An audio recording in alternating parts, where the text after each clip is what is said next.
Minta seperti ini sama Tuhan, seolah-olah saya bergain. Saya ingat dengan cerita waktu Sodom dan Gomora mau dihancurkan sama Tuhan, tapi saat itu hambanya berkata, Tuhan kalau ada sekian gimana? Well, kenapa nggak saya coba gitu? Saya coba untuk bergain sama Tuhan. Tuhan, isi bergaining atau istilah bergaining, negosiasi sama Tuhan. Kalau misalkan begini Tuhan, suami saya penghasilannya A, saya penghasilannya B. Gimana kalau penghasilan B saya ditambahkan ke suami saya? Berikan pekerjaan bagi suami saya yang penghasilannya A plus B. Seolah-olah itu adalah hikmat atau cara berpikir saya gitu. Yang setelah saya sadar itu nggak benar dan salah, sangat salah.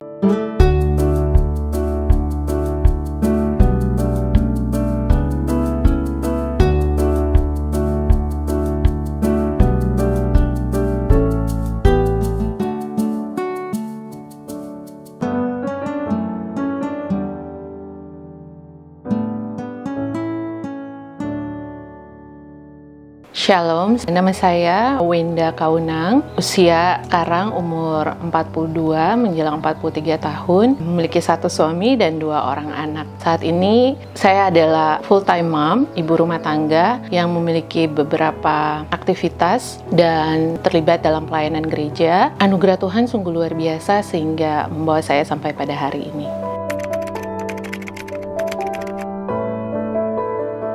Latar belakang pendidikan saya adalah teknik telekomunikasi dan IT. Kesibukan saya dulu sebagai wanita karir, saya bekerja dari tahun 2002 sampai tahun 2012. Jadi sekitar 10 tahun saya bergelut dalam dunia engineering, telekomunikasi, dan IT. Kemudian di sekitar tahun 2012 saya memutuskan untuk berhenti bekerja dan menjadi ibu rumah tangga penuh waktu untuk mendedikasikan diri dan kehidupan saya bagi suami dan anak-anak. Dalam dunia pekerjaan, di kala itu boleh dibilang mungkin dunia pekerjaan saya itu mungkin lebih mayoritas bagi kaum Adam gitu ya, kaum pria. Tapi saya merasa itu juga adalah anugerah dan pimpinan Tuhan sehingga saya boleh berada di bidang itu. Jadi saya pernah bekerja sebagai sistem integrator untuk menangani beberapa proyek telekomunikasi dan IT. Kemudian saya juga bekerja di operator telekomunikasi. Di sana Tuhan membentuk saya bagaimana untuk memiliki mental dan kepribadian yang kuat dalam hal perseverance, bagaimana bertekun dalam pekerjaan, bagaimana memiliki disiplin hidup yang tinggi, termasuk menaklukkan ibu kota yang mungkin bagi saya saat itu tidak mudah gitu ya. Tapi pimpinan Tuhan membawa saya pada suatu pekerjaan yang sungguh baik dan luar biasa sehingga boleh dibilang saat itu percepatan karir saya cukup baik gitu ya dalam hal karir di bidang industri telekomunikasi ini yang tadi saya bilang dimayoritasin oleh kaum pria gitu. Tapi Tuhan bawa dan bentuk saya sehingga dunia ini pun bisa ditaklukkan oleh seorang wanita seperti saya saat itu gitu. Mungkin sekelibat atau gambaran pekerjaan saya saat itu ya, saya pernah di bagian teknik, integrasi, kemudian di sales, di marketing strategik. Prestasi saya dalam hal pekerjaan mungkin menurut saya ya tidak seberapa gitu ya, karena pasti masih jauh lebih banyak orang-orang yang lebih hebat dari saya. Tapi kalau mungkin segelintir, segambaran waktu itu saya menangani mungkin kalau Bapak Ibu Saudara saat itu ya di kisaran tahun range 2005 sampai 2010 saat industri telekomunikasi di bidang teknologi khususnya handphone, mungkin kalau sekarang kita mengenalnya iPhone, Android gitu ya, zaman itu mungkin kita masih mengingat BlackBerry. Nah pada saat BlackBerry pertama kali masuk di Indonesia, nah kami di salah satu operator kita adalah pelopornya saat itu. Kemudian dari bagaimana handphone QWERTY, mungkin Nexian dan yang lain-lain itu ada antri sampai ribuan orang, mungkin kalau teman-teman Bapak Ibu pernah ingat, nah saya itu salah satu orang yang berada di belakang layarnya. Kemudian bagaimana membentuk sekarang paket data gitu ya, orang mau registrasi misalnya dapat sekarang mungkin ukuran giga ya, berapa gigabyte per bulan gitu, dibayar dengan berapa rupiah per bulan. Nah itu saya adalah orang di belakang layarnya untuk men-set up itu semua gitu untuk di bidang marketingnya. Mungkin kalau zaman dulu pernah ingat gadis RP1 gitu kan, dalam hal berapa kilobyte rupiah gitu. Nah hal-hal seperti itu adalah bagian pekerjaan yang saya tekunin sampai boleh boleh dibilang, waduh, kalau pekerjaan marketing itu sungguh sangat challenging karena benar-benar pagi jadi malam, malam jadi pagi gitu. Mungkin sekarang lebih banyak digital marketing ya. Kalau orang mengiklankan produk atau apapun yang akan dijual itu menggunakan digital marketing. Kalau di zaman saya mungkin harus naik billboard di jalanan gitu, harus naik advertising media lewat koran nationwide gitu ya. Nah, misalnya kita udah set up satu produk atau satu program yang harus di launching besok hari, ternyata kompetitor mobile operator yang lain tuh udah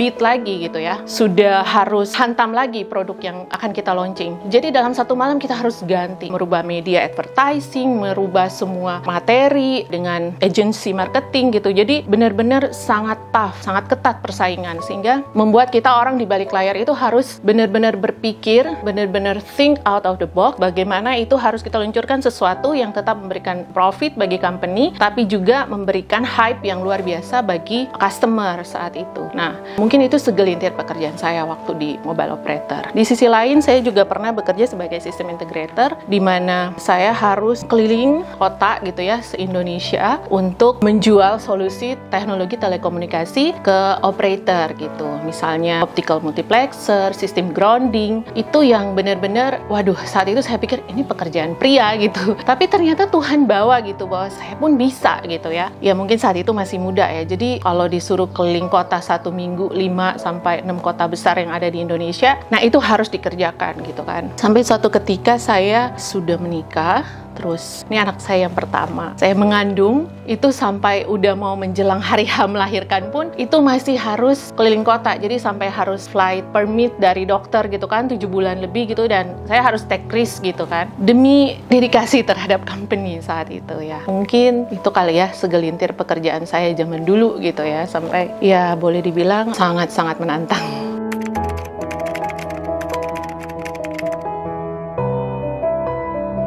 Saya menikah di tahun 2009. Pada saat itu kami mengikuti Bina Pranika di salah satu gereja dan membutuhkan waktu sekitar 9 bulan gitu ya, pembinaan yang kami jalani gitu. Nah, di situ ada suatu pertanyaan, apa yang jadi visi atau misi kami menikah gitu, itu dipertanyakan. Jadi setiap orang atau pasangan, jadi misalnya pada saat itu calon suami harus memiliki visi tersendiri dan istri juga harus punya gitu, dan itu adalah visi misi yang harus kami satukan bersama dalam bangun rumah tangga. Nah, pada saat pertanyaan itu muncul dalam benak saya gitu, sudah pasti kita bergumul gitu ya, minta pimpinan Tuhan, minta pimpinan Roh Kudus untuk bagaimana visi ini benar-benar akan menjadi bagian di sepanjang perjalanan kehidupan pernikahan kami gitu. Nah, di situ ada sebuah kalimat yang Tuhan taruh dalam hati dan pikiran saya, bahwasannya visi saya untuk menikah adalah bagaimana saya ingin menjadi berkat bagi pasangan dan keluarga pasangan saya.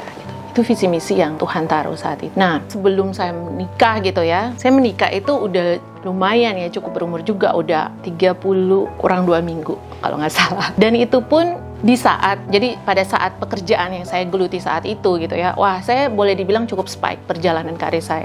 Dalam 10 tahun cepet gitu ya, ibaratnya di promosi pun cepet gitu kan, karena saya juga saat itu saya bekerja, saya adalah orang yang sangat target oriented gitu, dan tidak terpikirkan sama sekali untuk menikah. Bangun rumah tangga itu kayaknya waktu itu, makanya saya menikahnya saya bilang agak telat ya gitu di saat itu, karena saya pikir ya bekerja it's fun gitu. Bekerja menurut saya panggilan, dan bekerja itu kayaknya sesuatu yang menarik karena passion saya ada di situ, dan ya we earning money right gitu. Hidup bekerja gitu, mendapatkan upah gitu, itu sesuatu yang saat kita menyukainya pasti juga luar biasa, kita menjalaninya dengan sukacita gitu. Sehingga saya menurut saya, waduh, kayaknya kalau menikah gitu ya, bangun rumah tangga, punya anak gitu, itu adalah sebuah dedikasi tersendiri. Zaman itu saya bilang itu beban gitu ya, waktu saya masih belum punya panggilan. Sehingga ada momen di mana saya mendapatkan hikmat Tuhan gitu. Dari Roh Kudus pun menyatakan bahwasanya menikah itu adalah panggilan. Gitu. Menikah itu bukan sebuah beban dan bukan sebuah keharusan. Wah, karena udah terpatok umur, karena udah jadi omongan orang, jadi tuntutan keluarga gitu.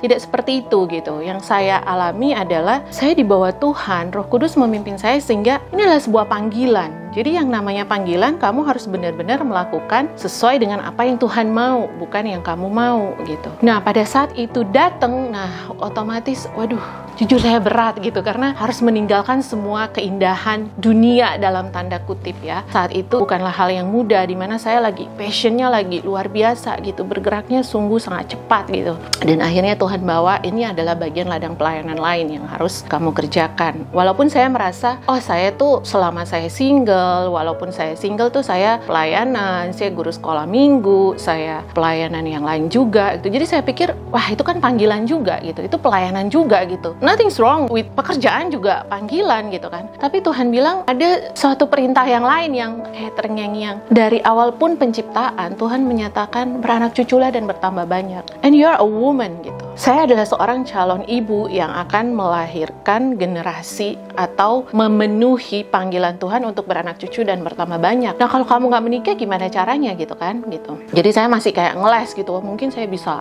adopsi anak lah gitu ya, atau apa gitu. Tapi Tuhan bilang no, bukan seperti itu. Dan saat itu saya bergumul gitu. Itu pun ada seri pertobatan saya yang lain gitu. Bagaimana karena saya tidak menemukan panggilan untuk menikah, saya bisa pacaran ganti pasangan seenaknya gitu. Jadi maksudnya ya oke, tapi pada saat orang ingin mau menikah dan serius dengan saya langsung mundur gitu. Karena seolah-olah saya merasa, enggak, bukan saatnya gitu. Itu bukan saya gitu kan gitu. Sampai akhirnya Tuhan bilang, kamu harus benar-benar bergumul dan minta sama Tuhan siapa yang akan menjadi calon pasangan hidup kamu gitu. Firman Tuhan berkata pasangan hidup kita adalah seorang yang sepadan gitu, sepadan dalam segala hal. Jadi itu saya klaim dan saya bilang oke, kalau memang panggilan saya adalah menikah dan bangun keluarga, Tuhan pasti akan menghadirkan pasangan yang sepadan gitu kan.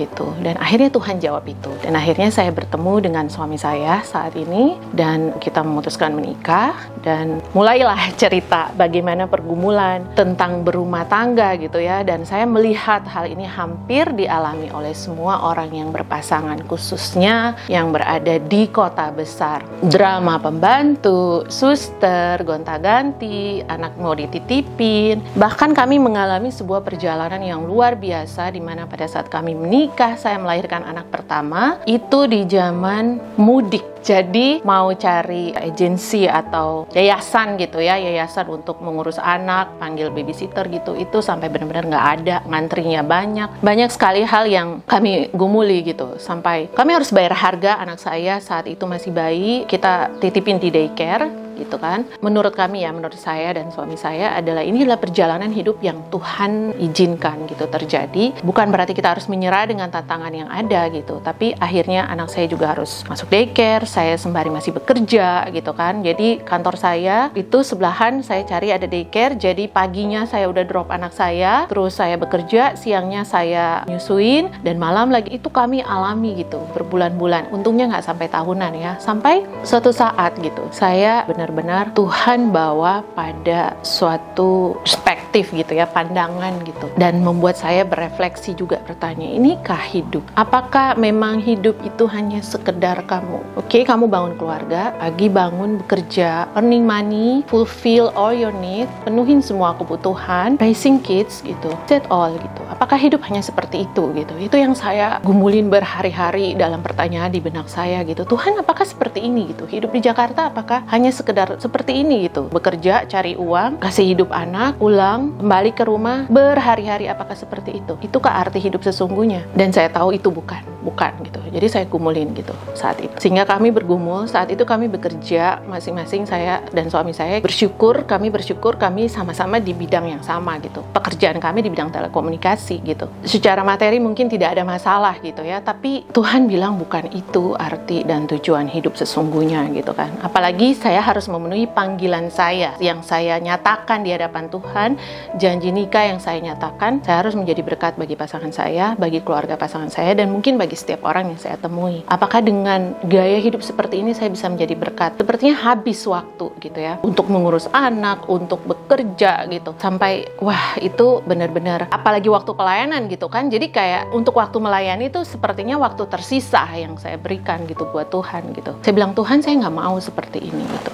Jadi itu saya berpikir gitu. Satu hari dalam perjalanan ke kantor pagi-pagi gitu ya, jadi pernah orang mengistilahkan kalau kita yang ibaratnya tinggal di pinggiran kota Jakarta itu BP7 bangun paling pagi, pulang paling petang, penghasilan pas-pasan. I think saat itu dialami oleh kami gitu ya. Maksudnya oke, suami istri bekerja gitu, kita harus bangun pagi karena untuk menghindari macet, pulangnya juga udah menghindari macet, tetap pulangnya malam gitu kan. Dan saya merasa bukan seperti ini gitu rancangan Tuhan dalam kehidupan keluarga saya gitu secara pribadi gitu ya. Kemudian saat itu saya merasa saya berada di puncak karir gitu ya. Maksudnya untuk di usia saya segitu gitu, saya lagi passionnya tuh kalau orang lagi jogging, running itu pace-nya tuh lagi bener-bener dapet banget gitu. Terus tiba-tiba Roh Kudus gitu ya mungkin ya bertanya gitu, kalau kamu berhenti gimana gitu kan. Nah itu juga di-trigger dengan anak saya sakit saat itu ya, sakit. Sebenarnya mungkin sakitnya biasa ya, namanya anak kecil di bawah 2 tahun saat itu ya, namanya batuk pilek, demam itu pasti biasa gitu ya. Kemudian saya kantornya masih di area Jakarta Pusat gitu ya. Suami saya udah mendekati rumah di sini. Jadi saya ingat banget waktu itu jam 7 malam, suster saya telepon, anak saya demam dan batuk-batuk, muntah-muntah gitu kan. Saya sudah bergegas untuk pulang, turun lift gitu. Tiba-tiba atasan saya telepon, manggil, kamu harus ke atas karena kita mau launching produk, harus di rework lagi gitu kan. Suami saya di sini, ya udah deh, karena saya yang paling dekat, suami saya yang pulang duluan ke rumah gitu.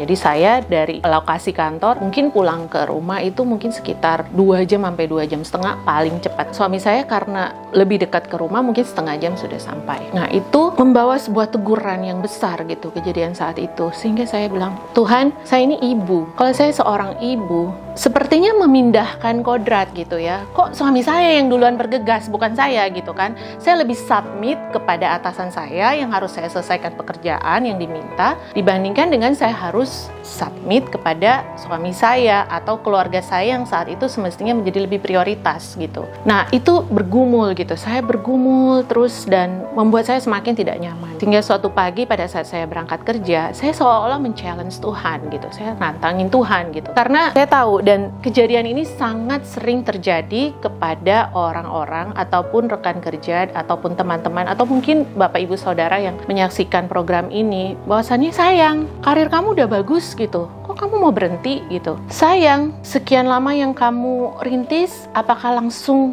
istilahnya gantung reket. Saya mengistilahkan saat itu saya harus gantung reket. Kalau atlet yang namanya gantung reket berarti ya berhenti pekerjaannya, ya nggak lagi bertanding gitu. Itu yang membuat pergumulan besar dalam hati dan pikiran saya di pagi itu, sehingga saya minta seperti ini sama Tuhan, seolah-olah saya bergain. Saya ingat dengan cerita waktu Sodom dan Gomora mau dihancurkan sama Tuhan, tapi saat itu hambanya berkata, Tuhan kalau ada sekian gimana? Well, kenapa nggak saya coba gitu? Saya coba untuk bergain sama Tuhan. Tuhan, isi bergaining atau istilah bergaining, negosiasi sama Tuhan. Kalau misalkan begini Tuhan, suami saya penghasilannya A, saya penghasilannya B. Gimana kalau penghasilan B saya ditambahkan ke suami saya? Berikan pekerjaan bagi suami saya yang penghasilannya A plus B. Seolah-olah itu adalah hikmat atau cara berpikir saya gitu. Yang setelah saya sadar itu nggak benar dan salah, sangat salah. Tapi apa yang terjadi? Tuhan jawab kurang dari 1 minggu. Suami saya bekerja di operator telekomunikasi nomor 1 saat itu. Jadi karirnya cukup menjanjikan juga. Sehingga pada saat saya minta itu,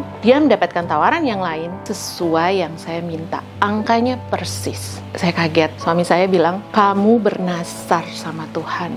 Kamu bergaining, negosiasi sama Tuhan, bukan sama manusia. Kamu harus melakukannya. Jadi tanpa ada hujan dan badai, saya menyerahkan surat resignation saya ke atasan saya saat itu. Kebetulan atasan saya saat itu juga seorang ekspatriat dan dia bilang saya gila gitu. Are you crazy Wenda gitu.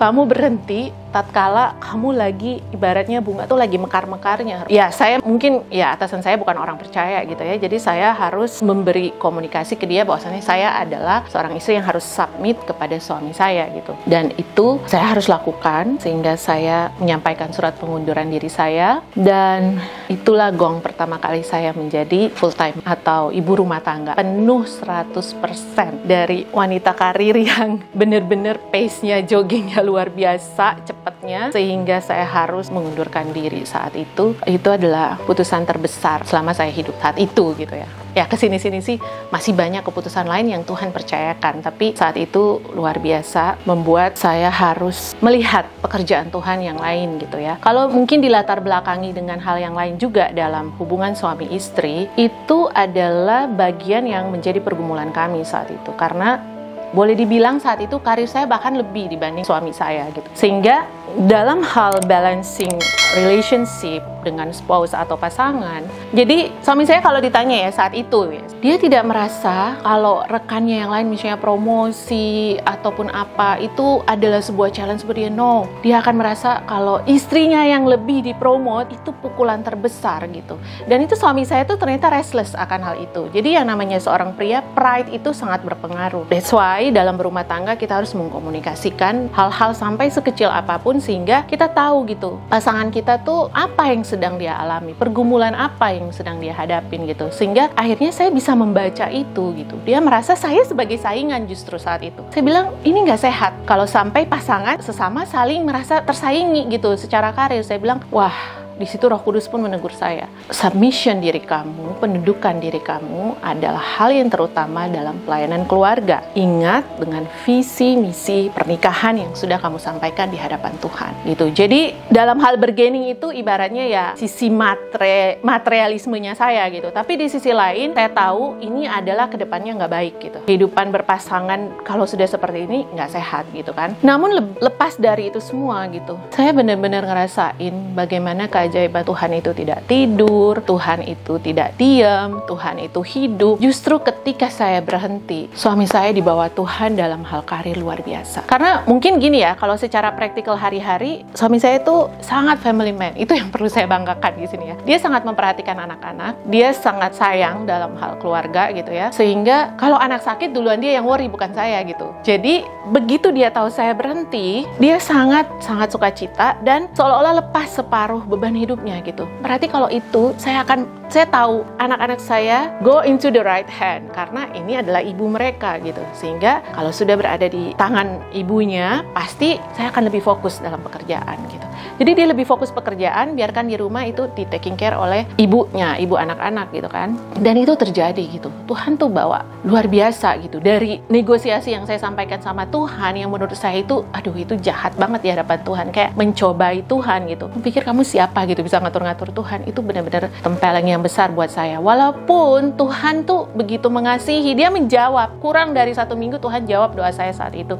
Dan saya harus membayar nazar saya. Dan akhirnya Tuhan bawa perjalanan karir suami saya juga cukup signifikan. Itu yang membuat kami juga sangat-sangat terbelalak gitu ya, bagaimana pekerjaan Tuhan terjadi dalam kehidupan keluarga kami. Sehingga hari lepas hari pemeliharaan Tuhan kami alamin, kami jalanin, dan ternyata tidak berkekurangan gitu. Seorang istri yang hanya menjadi ibu rumah tangga, yang berhenti, yang dulunya wanita karir, yang hanya ngurusin anak, toh Tuhan begitu baik memelihara, bahkan mereka bisa bersekolah di tempat yang hebat gitu. Semua gizi tercukupi, secara kesehatan, jasmani dan rohani semuanya proper, terpelihara dengan baik yang Tuhan siapkan gitu. Itu yang sampai saat ini kami masih terheran-heran dengan setiap keajaiban dalam kehidupan keluarga yang Tuhan taruh.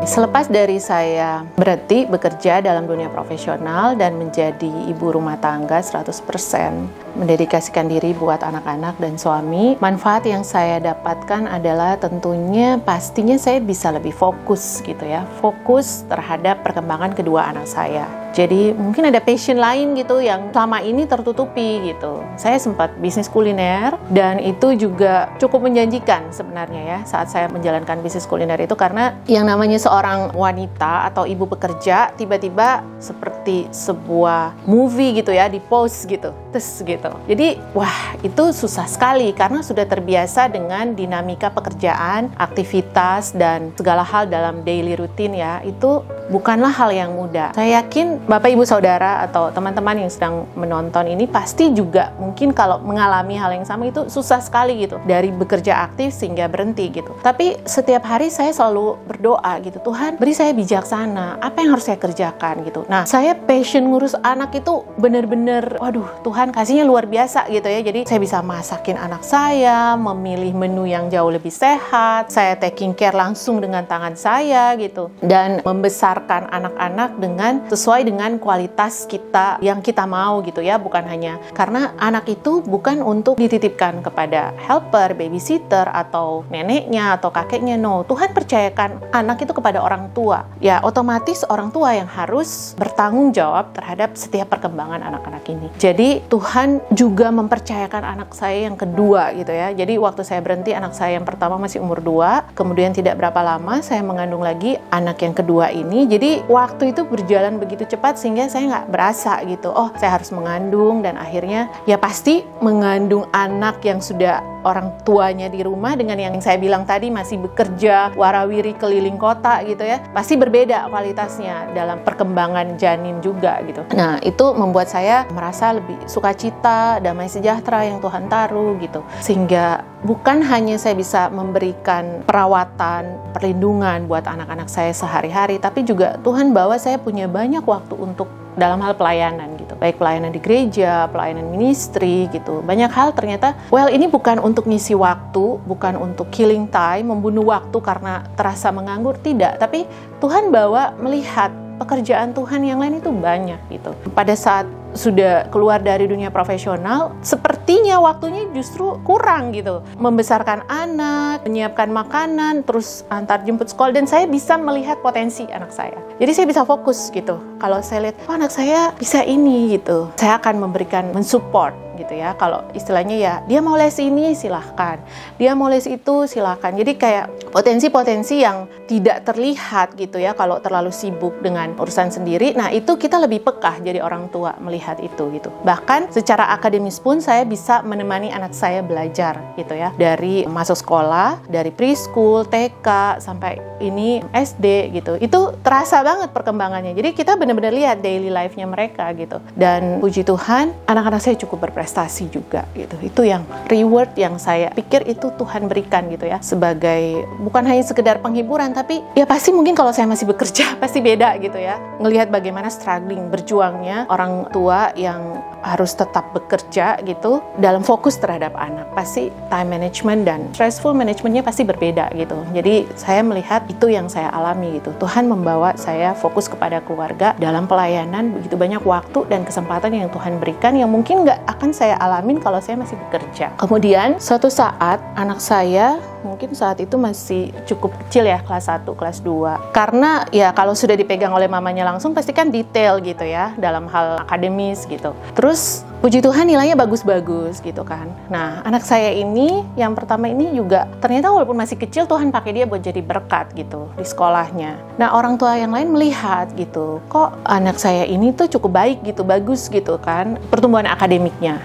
Sehingga ditanya gitu, dia les di mana, cara belajarnya seperti apa gitu. Oh enggak, saya aja yang ngajar gitu. Terus mereka minta, mau dong anak saya diajarin gitu. Jadi mereka minta saya untuk mengajarkan anak mereka juga gitu kan. Oh ya sudah, saya menganggap ini bagian pelayanan juga gitu ya. Nggak ada segelintir pikiran untuk wah ini akan menjadi ladang saya yang baru to making money gitu. Saya nggak ada pikiran saat itu gitu ya untuk menjadi sebuah penghasilan yang baru, nggak. Tapi saya pikir oke, kalau kamu mau anak kamu diajarin, datang ke rumah saya ajarin gitu. 1, 2 anak oke. Terus lama-lama bertanya, mungkin nggak sih seterusnya gitu kan. Waduh, saya bilang bukannya saya nggak mau gitu ya, tapi ini kan berhubungan dengan waktu gitu ya. Kalau mungkin sekali, 2 kali oke, nggak apa-apa gitu. Tapi kalau menjadi sebuah rutinitas reguler gitu, saya harus set up waktu dan mungkin ada harga yang harus dibayar saat itu ya. Saya mengungkapkan seperti itu. Dan mereka tidak keberatan.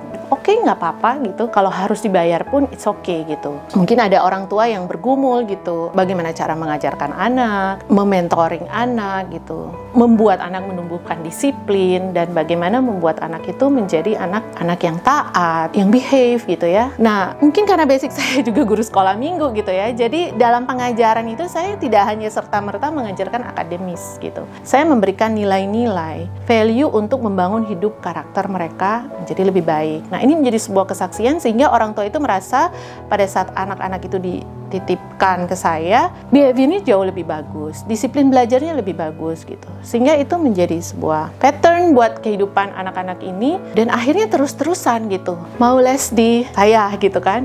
Walaupun saya bilang saya charge, iya nggak apa-apa gitu. Dan akhirnya itu menjadi pekerjaan yang sangat menyenangkan gitu ya. Tuhan bawa saya dalam sebuah fakta passion yang baru gitu. Saya juga tidak pernah terpikirkan mengajar itu bisa menjadi sebuah pekerjaan. Saya bisa melakukannya di rumah sendiri. Jadi di rumah saya ini, waktu zaman sebelum pandemi itu cukup banyak anak yang datang untuk les di sini, dan ternyata pandemi pun ada suatu perjuangan, struggling yang lain yang Tuhan izinkan itu terjadi, di mana begitu banyak orang tua yang sangat susah menghadapi, sulit menghadapi saat anak harus belajar secara online lewat monitor, dan anak juga bahkan yang pinter drop gitu ya secara akademis karena kurang fokus, distraction, banyak hal yang membuat mereka sulit menghadapi pandemi ini. Sehingga awal-awal pun saya pikir, wah saya udah gak akan ngajar karena anak-anak gak bisa datang gitu ya. Tapi ternyata Tuhan taruh kita bisa melakukan dengan media komunikasi online gitu ya, dengan beberapa aplikasi, dan itu terjadi gitu. Saya bilang oke, kalau saya pakai apps yang kita sangat familiar saat ini, nggak masalah gitu.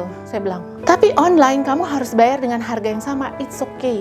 Bahkan ada yang menyatakan, tolong ajarin anak saya karena saya harus rekonsiliasi hubungan antara orang tua dan anak. Kalau saya mengajar anak saya, itu bisa terjadi konflik yang luar biasa. Mungkin dengan Mbak Wenda bisa mengajar anak saya sehingga membuat disiplin akademisnya lebih baik lagi gitu. Dan itu terjadi. Akhirnya ya saya bisa mengajar dari mana saja gitu, tanpa dibatasin ruang, tanpa dibatasin waktu gitu kan. Saya bisa memanage itu selama, jadi prinsip saya kalaupun ini menjadi ladang baru yang Tuhan berikan, selama saya bisa tetap manage, mengatur anak-anak saya secara proper, baik kebutuhan jasmani maupun rohani mereka gitu ya. Jadi selama itu masih bisa diatur dengan baik, ya ini berjalan gitu.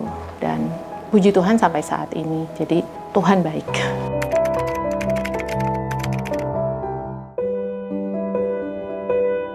Apa yang saya alami, yang sudah pernah saya alami, sedikit banyak mungkin juga dialami oleh Bapak, Ibu, Saudara yang mungkin saat ini menyaksikan acara ini. Mungkin satu pesan saya, jangan pernah takut, jangan khawatir. Saat itu saya ngalamin gitu ya, jangan khawatir untuk berhenti dari pekerjaan karena harus memberikan hidup bagi keluarga gitu. Atau mungkin khawatir gitu, bagaimana nanti anak saya sekolah, bagaimana nanti anak saya pendidikannya seperti apa, penghasilan saya atau penghasilan suami atau berdua, apakah nanti cukup. Pasti pertanyaan itu standar sekali. Secara manusia, natur kita sebagai manusia berdosa, kedagingan kita itu ada gitu. Kekhawatiran itu membuat kita terbelenggu gitu. Tapi kalau saya ya, di luar dari firman yang sudah pernah Tuhan taruh dalam hati saya, satu kesimpulan ternyata kekhawatiran itu membuat kita melihat hal-hal yang sebenarnya mungkin tidak pernah ada. Jadi kita khawatir, tapi itu hari esok. Tuhan bilang hari esok itu memiliki kesusahannya sendiri. Kita memikirkan mungkin anak sekarang masih baik, nanti saya kuliah bagaimana? Anak saya kuliah gimana? Itu masih terlalu jauh gitu. Ada perjalanan hidup yang Tuhan taruh, yang Tuhan percayakan, yang Tuhan ingin kita memenuhi rancangannya. Manusia hidup tidak serta-merta tercipta terlahir begitu saja. Pasti ada rencana, ada rancangan, ada tujuan kenapa kita Tuhan hadirkan di dunia ini. Mungkin kalau sebagai ibu rumah tangga, sesederhana tujuan saya menjadi seorang ibu rumah tangga adalah membesarkan anak saya. Tujuan saya menjadi seorang istri adalah menjadi penolong buat pasangan atau suami saya. Sesederhana itu. Tapi saat kita melakukannya dengan maksimal, kita melakukannya dengan ketulusan, kita melakukannya dengan landasan kebenaran firman Tuhan, pasti ada berkat, ada anugerah yang akan Tuhan taruh. Kesulitan itu, tantangan itu tidak akan serta-merta lepas. Tapi firman Tuhan menjanjikan Dia tidak akan pernah meninggalkan kita. Dia selalu beserta dengan kita. Pastinya saya pun mengalami naik turunnya gitu ya. Pekerjaan, karir suami, itu juga kita alami gitu. Tapi sampai saat ini Tuhan pelihara. Sampai saat ini pekerjaan Tuhan yang begitu banyak di depan pun Tuhan masih akan rancangkan. Nah, bagian kita, apakah kita peka? Apakah kita mau memberikan hati, hidup kita, pelayanan? Pelayanan bukan kita mungkin harus ke desa atau kemana. Kalau memang ada panggilan itu tidak apa-apa. Tapi di depan kita pun adalah orang-orang yang harus kita layani. Itu adalah bagian ladang pelayanan kita. Saat kita melakukan bagian kita, Tuhan pasti mempercayakan hal yang lebih. Tuhan pasti menaruh hal yang luar biasa yang akan Tuhan nyatakan. Tidak jauh-jauh itu ada di keluarga kita, di anak-anak kita. Sehingga kalau yang saya alami, ternyata dalam hal ini pun kalau dikatakan manfaat, bahkan anak-anak saya pun bisa jadi berkat buat orang lain. Buat teman-temannya, buat sekolahnya, buat siapapun yang dia temui, itu adalah bagian, itu otomatis pasti bagian dari hasil pola asuh kita sebagai orang tua. Kita seperti apa, iman seperti apa yang kita taruh, yang kita impartasikan buat anak-anak kita, itu pun akan terpengaruh buat mereka. Sehingga begitu kita menjadi benar-benar menjadi orang tua yang mendapatkan panggilan sebagai orang tua, dan kita mau maksimal untuk itu, tidak ada ketakutan lagi. Tapi Tuhan berikan keberanian, kasih, ketertiban, dan membuat hidup kita akan jauh lebih maksimal. Menjadi ibu rumah tangga menurut saya adalah pekerjaan yang bukan saja paling mulia, tapi paling sulit. Karena saya menyatakan itu ya, pekerjaan yang paling sulit karena saya pernah ngalamin menjadi seorang profesional, dan akhirnya Tuhan taruh bahwa saya menjadi seorang ibu rumah tangga yang full time. Ibaratnya mungkin kalau kita bekerja secara profesional ya 8 to 5, kalau ada lembur-lembur dikit atau mungkin sampai malam, taruhlah jam 12 gitu ya. Tapi begitu jadi full time mom, begitu menjadi seorang ibu, begitu Tuhan percayakan keturunan anak, itu kita benar-benar responsibility, accountability kita 1 kali 24 jam. Bagaimana harus make sure anak itu disusuin, nanti pampers, tidur yang teratur, makan teratur, bahkan sekolah, les, ini itu. Wah, itu bukanlah pekerjaan yang mudah. Jadi jangan pernah menganggap sebelah mata atau merendahkan. Jangan pernah underestimate ibu rumah tangga. Sebagai ibu rumah tangga, di tangan kita lah yang menjadi arahan masa depan bagi generasi. Pada saat kita menjadi ibu seperti apa? Apakah kita menjadi seorang ibu yang benar-benar bisa mengarahkan terbaik, mengarahkan anak-anak kita dalam jalan Tuhan? Seperti firman berkata, anak-anak itu seperti anak panah di tangan pahlawan. Pahlawan itu adalah kita, orang tua. Jadi kita mau arahin anak kita kemana? Kita mau arahin ke salah, dia akan menjadi salah. Pada saat target sasarannya benar, ya jadi benar. Nah, itulah pekerjaan yang terberat menjadi seorang ibu rumah tangga. Bukannya seorang bapak atau seorang pemimpin keluarga tidak berat juga, ya berat juga. Tapi at the end yang benar-benar monitoring 1 kali 24 jam pertumbuhan perkembangan anak, itu kan ada di tangan seorang ibu gitu. Dan akhirnya seorang bapak pun bisa ibaratnya lebih damai sejahtera ya, lebih tenang dalam mengejar pekerjaan dan karirnya. Begitu dia tahu, oh ada seorang ibu yang benar-benar bisa menjaga, men-taking care anak saya dengan cara maksimal gitu. Bukan hanya sekedar masak, do the all cleaning house gitu ya, bersihkan rumah, all the chores gitu ya, cuci piring atau apa, enggak, bukan hanya itu mungkin kita kerjakan itu 1-2 jam selesai, tapi pada saat kita mendidik, benar-benar memberikan pengarahan bagaimana anak itu harus hidup dalam jalan Tuhan, itulah pekerjaan ibu rumah tangga yang paling mulia. Ketika kita tidak mengingatkan firman ke anak-anak setiap hari, setiap saat, itu menjadi bagian yang tersulit, sehingga sangat kasihan kalau anak-anak dibesarkan tanpa arahan firman dari mulut dan perilaku orang tua yang benar di dalam Tuhan. Itu menjadi tugas yang utama, sehingga berbahagialah pada saat menjadi ibu rumah tangga, karena menjadi seorang ibu itu pun panggilan. Kalau Tuhan menaruhkan anak dalam rahim kita, Tuhan menaruhkan keturunan dalam keluarga kita, ada sebuah panggilan masa depan. Kita nggak pernah tahu besok anak kita ternyata menjadi seorang presiden, menjadi seorang yang hebat, menjadi seorang menteri, atau apapun gitu. Berarti itu kita punya tugas untuk bagaimana kita mentransfer mereka, menemukan rancangan Tuhan. Kenapa Tuhan lahirkan anak-anak kita? Kenapa mereka berada di dunia ini? Pastinya ada rencana Tuhan. Bagaimana cara menggenapi semua itu? Ya otomatis dari kita orang tua, untuk bawah dan arahkan mereka. Jadi berbanggalah menjadi ibu rumah tangga. Kalau saya bangga.